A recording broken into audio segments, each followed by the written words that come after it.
Vous vous réveillez en retard. Vous allez au travail en volant, histoire de gagner du temps. Une fois sur place, Margot Robbie et Jackie Chan vous attendent pour une partie de pétanque. Tout ça semble tout droit sorti d'un scénario bollywoodien, mais heureusement pour vous, vous n'avez encore jamais joué dans un film bollywoodien. Vous vous rendez compte que vous êtes en train de rêver. Voici ce qu'est un rêve lucide. C'est un rêve dans lequel on est conscient d'être en train de rêver. Il peut vous sembler aussi réel que ce moment que vous êtes en train de vivre. D'ailleurs, ça vous est peut-être déjà arrivé, étant donné qu'une personne sur deux a déjà expérimenté un rêve lucide au moins une fois dans sa vie. Certains vont y arriver naturellement, tandis que d'autres vont avoir besoin de beaucoup plus de pratique pour y arriver. J'ai l'impression que relativement peu de personnes s'intéressent au rêve lucide, alors que je trouve le sujet complètement fascinant. Il faut savoir que même s'il s'agit d'un rêve, nos émotions sont bien réelles. Tout ce qu'on ressent peut être perçu comme la réalité quand on est dans un rêve lucide. Pour moi, les rêves lucides, c'est un peu comme avoir une deuxième vie, où on pourrait faire tout ce qu'on veut sans avoir les conséquences de nos actions. On peut ainsi communiquer avec son inconscient en parlant directement aux personnes présentes dans nos rêves lucides. On peut assouvir tous nos fantasmes et surmonter toutes nos peurs. On peut même s'entraîner à une certaine pratique dans les rêves lucides. Par exemple, si jamais vous êtes en train d'apprendre le surf, vous pouvez vous entraîner dans votre rêve lucide à faire du surf. Bien sûr, pour être totalement maître de ces rêves lucides, il faut beaucoup de pratique et beaucoup d'entraînement. Et c'est pour toutes ces raisons-là que j'ai décidé de me lancer dans un défi 30 jours pour faire des rêves lucides. Si le sujet vous intéresse, je vais vous partager tout ce que j'ai appris pendant ces 30 jours avec une vidéo par semaine. Abonnez-vous si jamais vous voulez être notifié de la prochaine vidéo. Et si vous voulez aussi faire des rêves lucides, abonnez-vous pour voir toutes les techniques qui existent pour faire des rêves lucides et choisir celle qui vous correspond le mieux. Tout d'abord, il faut savoir que lorsqu'on dort, on passe par plusieurs phases de sommeil différents qui forment un cycle et qui se répètent tout au long de la nuit. Lors de l'endormissement, on passe par la phase de sommeil léger lent, qui nous conduit ensuite dans la phase de sommeil profond. C'est généralement là où on se repose le mieux. Puis vient la phase de sommeil paradoxal. C'est la phase la plus propice au rêve.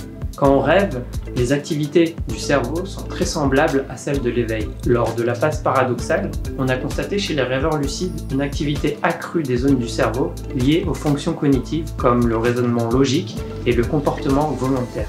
On appelle également cette phase REM pour Rapid Eye Movement, qui correspond à une phase où le dormeur effectue des mouvements rapides avec ses yeux. Les rêves lucides ont d'ailleurs pu être prouvés grâce à cette découverte. Des recherches ont été menées en demandant à certains sujets de rêveurs lucides d'effectuer une séquence bien précise avec leurs yeux lorsqu'ils seraient devenus lucides dans leurs rêves. Et ils ont réussi. Une fois lucides dans leurs rêves, ils ont reproduit la séquence prédéfinie à l'avance, ce qui a permis de prouver leur lucidité dans leurs rêves. Au début, comme tout novice sur le sujet, tout ce qui m'intéressait c'était de savoir comment devenir lucide dans mes rêves. Mais j'ai très vite pris conscience qu'il y avait beaucoup plus de choses à savoir sur le sujet. Il y a 4 facteurs majeurs de la lucidité. Le premier est la remémoration. Parce que c'est bien beau d'être devenu lucide dans son rêve, mais si jamais le lendemain matin quand tu te réveilles, tu te souviens plus de ce rêve-là, ça sert complètement à rien.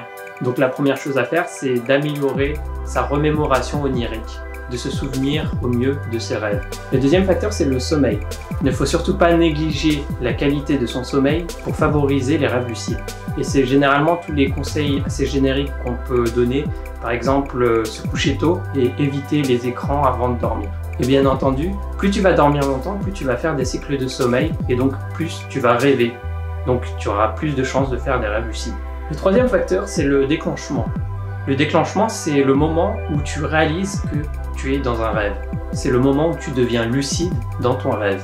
Il existe plusieurs méthodes pour arriver à cet état de lucidité. Le quatrième facteur, c'est la stabilisation.